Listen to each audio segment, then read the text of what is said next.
And this update, of course, I've been hopping on this issue for a number of consecutive episodes for a while, but we're seeing it all come into fruition, which is the prophecy I was given. And of course, I had already given out there about Cyril Ramaphosa cracking down on corruption in South Africa. And we're now seeing it in full force.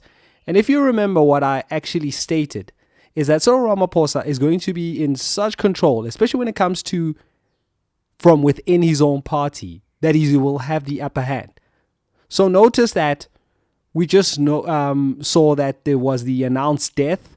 Some people are coming up with conspiracy theories of the ambassador to France in South Africa or from South Africa, and he actually committed suicide in Natim Teto. So that was the report and everything. Of course, like I said, people are coming up with all kinds of conspiracy theories. I've not seen as to exactly what happened, and I've not dug into that. But it wouldn't shock me, perhaps just absconded or made way, or perhaps just exiled out of France and out of his diplomatic duties in order to hide out somewhere where there isn't an extradition agreement, meaning that he cannot be brought back to South Africa to be put on trial or anything. So who knows? I mean, like I said, it wouldn't shock me, but I'm not getting on that bandwagon. But effectively, just notice that even when we saw the former vice president, which is Didi Mabuza as well, who had also announced that he had passed away, and this was like shortly just before this presidency. So if you're just noticing that these politicians, and especially the heads of states, and in particular like Natim Teto was the former police minister, meaning that the commission that's happening right now, and I actually explained in that prophecy that what Ramaphosa is going to set about is to show that there's political interference with the police meddling, and that is how he's going to get off the whole pala charges, because he will be able to prove that. So we haven't even dug into that particular facet as yet, and we're already seeing his particular, internal or intra-party rivals already disappearing, and he hasn't even got into the whole pala matter. Maybe we'll get into that very soon, sooner rather than later, I do believe. But we are seeing that it's quite ramping up, and people are just going by the waysides politically, and they are just going to be disappearing. So more and more of them, believe me, are going to be hightailing. And of course, this hasn't even faceted in the whole particular part of the prophecy where I said that the people of South Africa are going to be driving out these politicians. And this is where I'm tying in this particular update with the first one, where I was saying the removal of wickedness.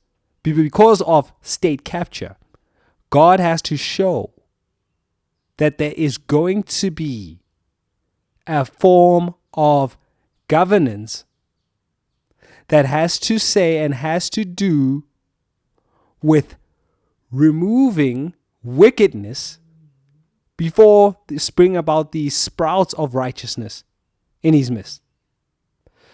So this is what all of this entails, and what all of this boils down to is the establishment of the body of Christ by first ensuring that this whole particular system is going to be brought about, that in the end, for rampant corruption and theft and stealing, there is going to be repercussions for that. And this has to be done in order to demonstrate that God's order and his establishments of ensuring that there are going to be systems in place to make sure that everything happens according to his perfect will, and that there's going to be a whole lot of, the word I'm looking for is accountability, especially in this age that we're going into, post this party politics model, and then to be replaced by the righteousness of governance. Because if you look at the nature of ministry, which I'm always saying to people, that ministry, of course, has been relegated to saying, oh, well, it just means that you are running a church. a little small operation. And that was never the case. If you recall that when even the Levites, they were handling, as in the Levi priests, they were handling the public affairs. And even Moses and everything, and even Samuel, until Israel were the ones who requested a king. So it was always God with these ministers or the priests that were always handling the affairs of what the people needed and everything, and how everything was actually done by the guidance of God in tandem, living with people together. So when I was speaking about the CRL in the first update, this is exactly what Satan's ploy is, to stop that whole interflowing and interdependency between man and God, and saying that, oh well, nobody hears from God, and that cessationist thing that was premised by Rhema's church, Pastor Ray McCauley, who apparently was a cessationist.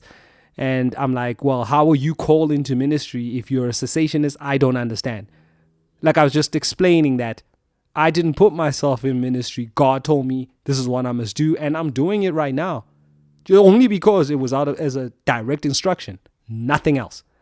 Anyway, that's the end of that one. And I'm just showing that, look, as far as what I've been saying about this whole political corruption crackdown and how truthful it's been when Cyril, and I've noticed how specific it was about the matters of how the police are captured. That notion. Where do you think I could get that? I'm not that smart. It's either, what's your decision? I'm getting it from some source. Is it from the true living God who never lies? Or is it from the liar Satan? Of course, you decide. But if it's true and it's not leading you away from him, surely we know where that's coming from. But also bear in mind what I've been saying, and especially when we're looking at the service delivery components, and pay particular attention to the fact that it's spring, but it's been getting quite cold, especially at certain times. And if you look at the whole load shedding notices, meaning that the whole power cuts and rolling blackouts, that's what it's leading to, that the increase in electricity demand, that even though we're in what should be the warmer months, we still met with some, that niggling cold feeling that's still hanging out and lingering around in the air. And we're just not shaking off the winter chills quite as yet, which is saying that God is being very intentional about bringing this down, meaning that as far as the rolling blackouts, the way I summarize it was blackouts equals blacks out, meaning the black governance goes out.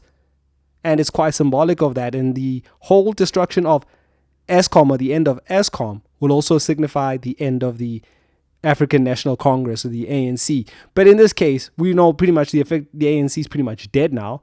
But we're dealing with the gunk called the party politician and those coalitions, who just showing themselves as just as corrupt and who are actually in on the whole grift as per se. And we just have to find a way just to get them out of here, of course. And there's only one way. They have to face the fury of their own constituency. And that's the way God will set it about. Anyway, that's the end of that and this particular update.